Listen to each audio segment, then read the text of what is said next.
Semuanya, selamat datang di channel Koki MP. Perkenalkan, nama saya Siti Koiria dari Prodi Manajemen Pendidikan Universitas Negeri Jakarta. Video ini dibuat untuk memenuhi tugas mata kuliah Manajemen Keuangan yang diampu oleh Bapak Amril Muhammad. Di video kali ini, saya akan membahas mengenai konsep dasar perilaku organisasi.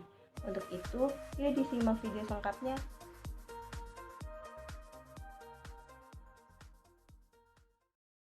Dalam pandangan lama, organisasi dapat diartikan sebagai suatu wadah interaksi orang-orang untuk mencapai suatu tujuan. Pada pandangan terkini, organisasi dapat dilihat sebagai sesuatu yang dinamis daripada sebuah wadah. Organisasi dalam pandangan baru diartikan sebagai suatu sistem sosial untuk mencapai tujuan bersama melalui usaha bersama atau kelompok.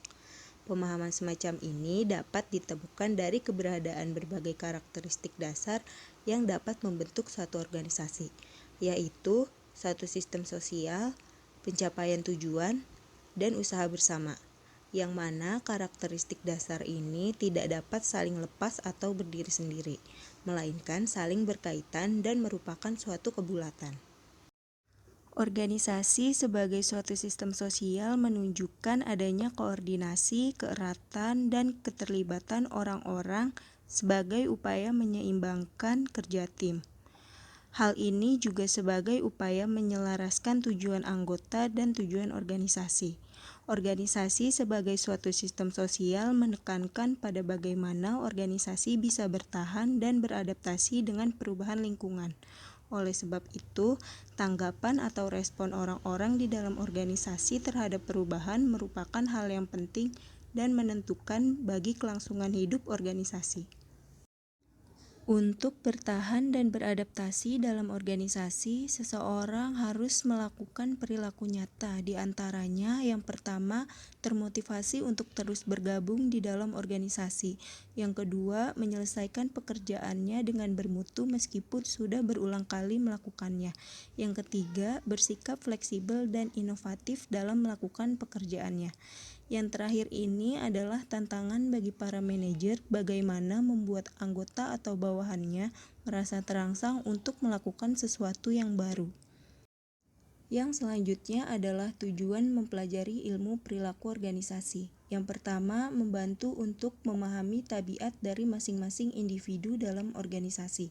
Yang kedua, memudahkan untuk memprediksi perilaku seseorang dalam menanggapi perubahan organisasi. Prediksi dapat dilakukan ketika dalam keadaan normal. Artinya, ketika seseorang memiliki masalah dalam emosi atau mentalnya, ilmu ini akan sulit mencapai prediksi tersebut.